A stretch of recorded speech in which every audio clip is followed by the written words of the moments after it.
Hello there, my online crew. This week, we're going to start off by learning about another region in the United States prior to the Civil War, and that is the South. Um, Still same country, but at this time, like after the ratification of the Constitution, there became a very clear divide between the North and the South. And it's not just, anti-slavery in the North, pro-slavery in the South. There were a lot of other um, differences that impacted the eventual split between the North and the South. So, with that being said, this article that I'm going to have you read and answer some questions from for today's assignment is simply about the South. So, I'm going to read it to you. And one thing that you'll definitely see in the quiz, like if you can't see the words on here as much, well, not the words, that's not necessarily concerned about, it's the pictures. The pictures are great because you take a look at some of these pieces of art and you think about the time that they came out from, it gives you really good insight. Like this picture right here is literally a picture. If you can't read the caption, I'll read it to you. It is a picture of slaves waiting for sale. It's from 1861, so right about the time of the Civil War. Um, this kind of picture is a good snapshot of essentially the slave trade. So with that being said, let's not start breaking these pictures down. Let's just get to the article so you guys can get to know the South a little bit better. So the South in the early 1800s, a perfect storm. In the American South, the cotton industry grew alongside slavery. Slavery existed in the Americas long before cotton became an important cash crop, but as the demand for cotton grew, so did the need for people to work in the cotton fields. Picking and cleaning cotton was hard, back-breaking work, and plantation owners forced enslaved workers to labor from dawn to dark to get the job done. By the early 1800s, King Cotton and the institution of slavery had become linked in the antebellum South. How did this happen? The economy of the antebellum South. The period of American history from the late 18th century until the start of the Civil War is called the antebellum period.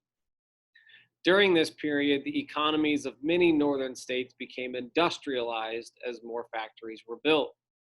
By contrast, the economies of the southern states were based on farming. Another great picture there.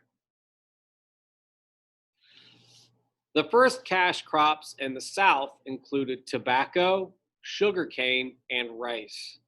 But over time, farmers could not make enough money growing these crops. The crops depleted the soil of nutrients and did not always survive harsh weather. At the same time, the Industrial Revolution was beginning in Europe. By the late 1700s, British factories were ordering more and more cotton to use in their textile factories. In response, Southern farmers began growing more cotton. Several other factors led to the growth of King Cotton. The Louisiana Purchase in 1803 made more land available for settlement by white Americans. Now, farmers had access to even more land. And we're going to get into the Louisiana Purchase here momentarily. But again, there's like that line right there, a little bit of a callback from an assignment that I had you do last week in that, why were Southern lawmakers okay with the Louisiana Purchase? Well, they thought that pro-slave white farmers would move out to that new territory. So, yeah. Either way, moving on. Other factors. Next, Eli Whitney's invention of the cotton gin in 1794 made it easier for producers to remove cotton seeds from raw cotton fibers. Steam-driven river boats made it easier to transport cotton from the South to domestic and international markets. The 1820 discovery of a new breed of cotton called Petit Gulf changed the way cotton would be grown forever. This fast-growing cotton produced more usable cotton than any other varieties. Southern farmers looked for opportunities to expand their increasingly marketable cotton crops. To grow more cotton, Native American populations were removed from their lands in Georgia, Alabama, North Carolina, Florida, and Tennessee throughout the 1820s and 1830s. The federal government then sold the land to farmers for as low as 40 cents per acre. Large plantations covering hundreds of acres soon sprang up throughout the South. Plantation owners demanded more enslaved workers to farm and process the growing amount of cotton. King Cotton ruled the southern states. And again, it's very interesting that this article is referring to cotton as this monarchy, this dominant force. And that's actually a pretty darn good analogy, not gonna lie. An analogy is like a comparison. So when it's talking about the impact of cotton on the South, it's pretty important. All right, moving on. The growth of slavery. Even though slavery became thoroughly entwined with cotton growing in the early 1800s, its existence predated King Cotton by more than a century. Slavery was everywhere in the United States by the time of the American Revolution. Building a competitive economy required a large supply of labor. In the early colonial days, indentured servants filled this need. These were usually poor, unemployed Europeans. In exchange for their work, these laborers were given food, shelter, and sometimes an education and a trade.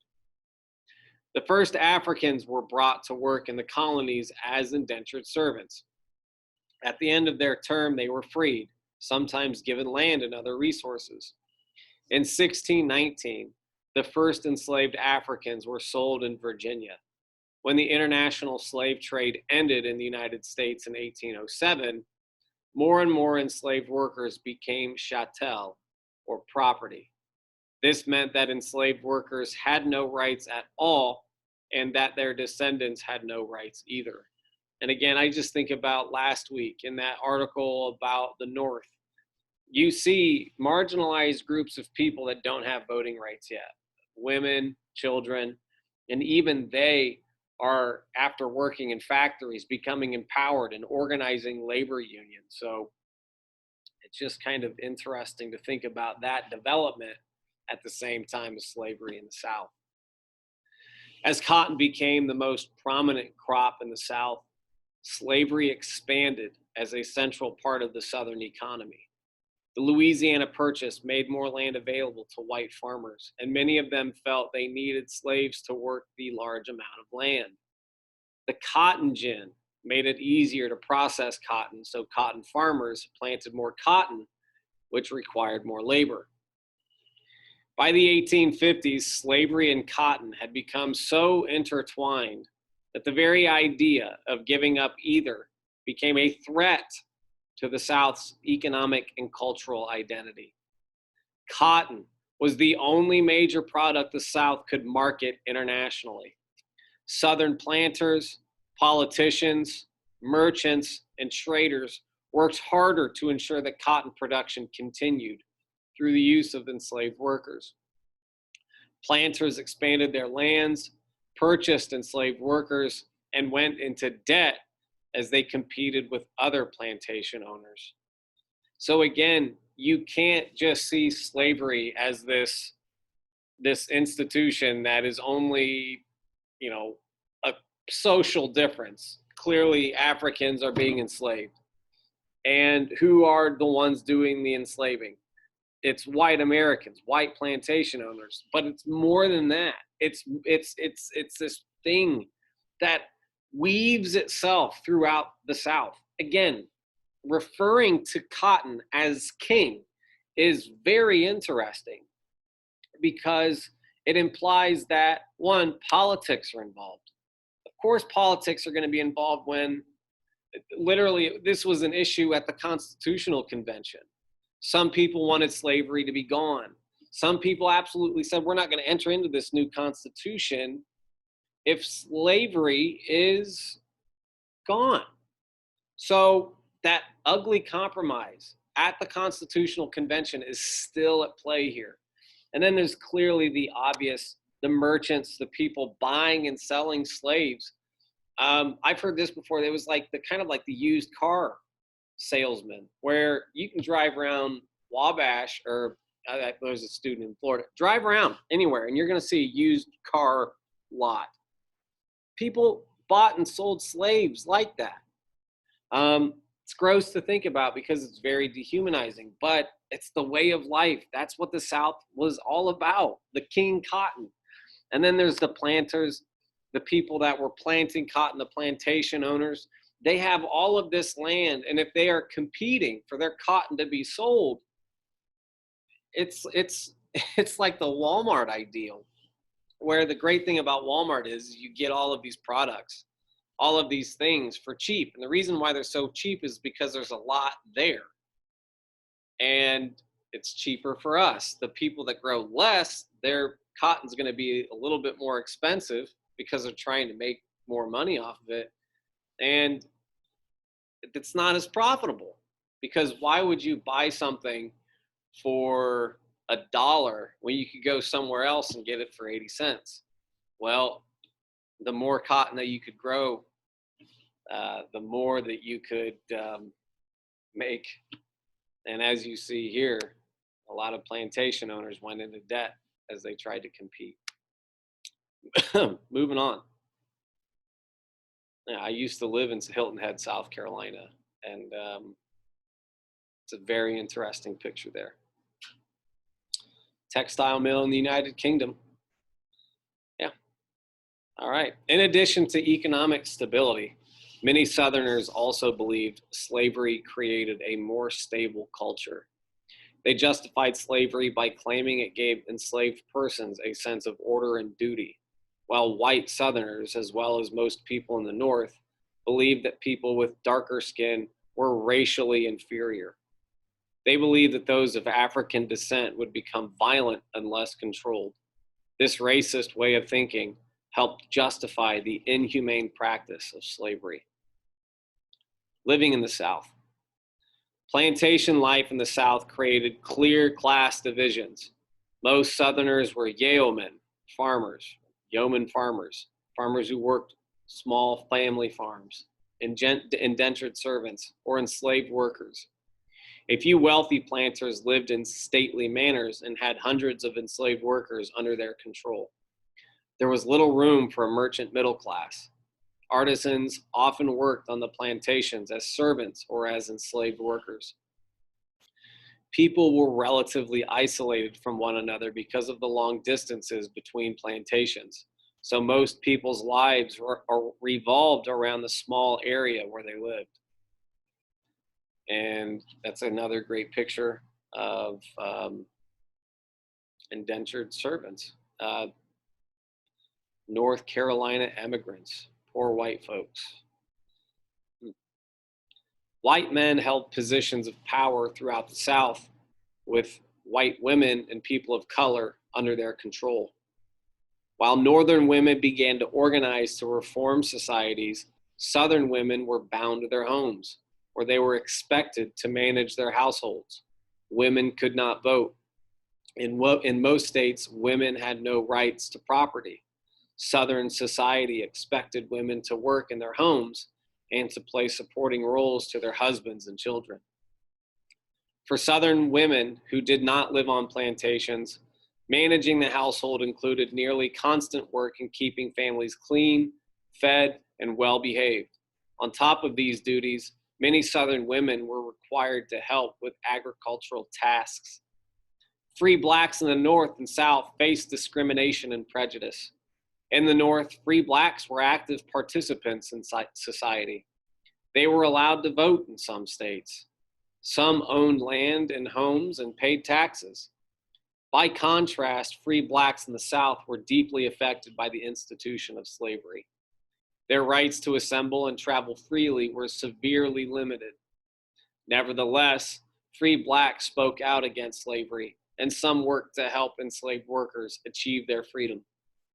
Free blacks were active conductors on the Underground Railroad. It's another great painting.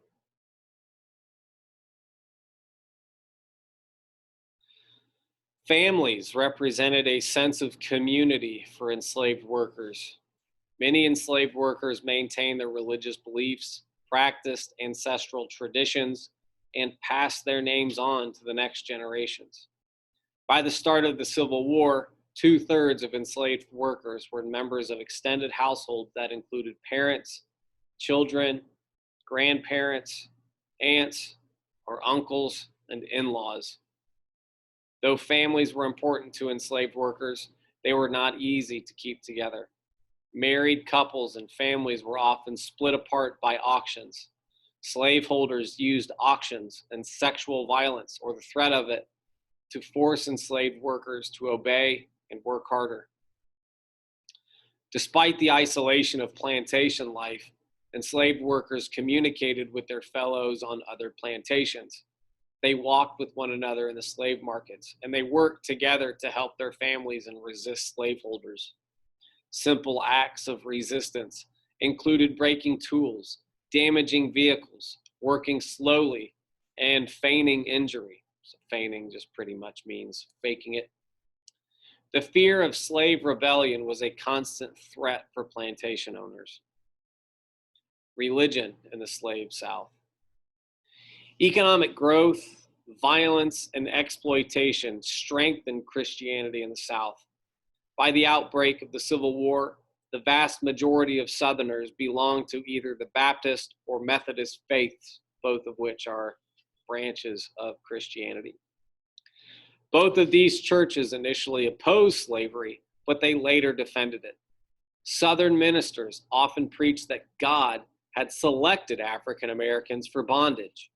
White preachers and slaveholders often taught some Christian concepts to enslaved workers in order to stress obedience. Enslaved workers were rarely allowed to learn about all of the Christian teachings. Anti-literacy laws ensured that most enslaved workers were unable to read the Bible. They were not taught that the Bible also contains stories of how people became free from bondage. Nevertheless, some enslaved workers, such as Nat Turner, were inspired by their religious beliefs to rebel against slavery. In 1831, Turner, along with 6 collaborators, started a rebellion that resulted in the deaths of 57 white men, women, and children. Rebellions such as these often resulted in a crackdown on assembly in Black churches. They also resulted in stricter enforcement of anti-literacy laws. In conclusion, cotton created the antebellum South. It opened a previously closed society to the global economy of the time. In this way, the South and the global economy benefited from the rise of King Cotton. Slavery drove the cotton industry. It became more and more central to the economic and cultural identity of the South. Slavery was an economic institution that was supported by social, political, cultural, and religious factors in the South. And that concludes the article. But again, think about how this article ends. At this time, you should have done a political, economic, cultural, and social study of the impact of infrastructure on the North. The South has less infrastructure, and it was very much dominated by one institution, slavery. And it's that institution that weaved itself all throughout the South that, again, created a way of life that within the, at this time, over the next 50 years until the start of the Civil War, which is where essentially our class is going to end in May, you see the impact and the split between the North and South. It's not just slavery and anti-slavery. Sure, you can see it as that, but with the impact of the Southern economy and the reliance on slave labor, because the plantation owners wanted cheap labor and they wanted the slaves to be put down, which inherently creates this racist idea that Africans are less than white folks. And then to see the impact of religion on that in terms of what people do every single Sunday or every single day. And then they go to church and they get reminded that slavery is important. And then when it comes to Christianity, it's this, like, there's plenty of stories in that particular faith of overcoming bondage. Israelites, right? The impact of slavery throughout our time studying U.S. history is going to play a significant role. So, your job, watch this video and answer these basic questions about this article. And once you get the basic questions down, that's when, as we progress throughout the week, you'll get more information, like in terms of like comparing and contrasting the North and the South. It'll be a good learning moment for you this week. So I'm going to stop the video. Answer the questions on the quiz. They're going to be very basic. And yeah, we'll get back to that article this week. See ya.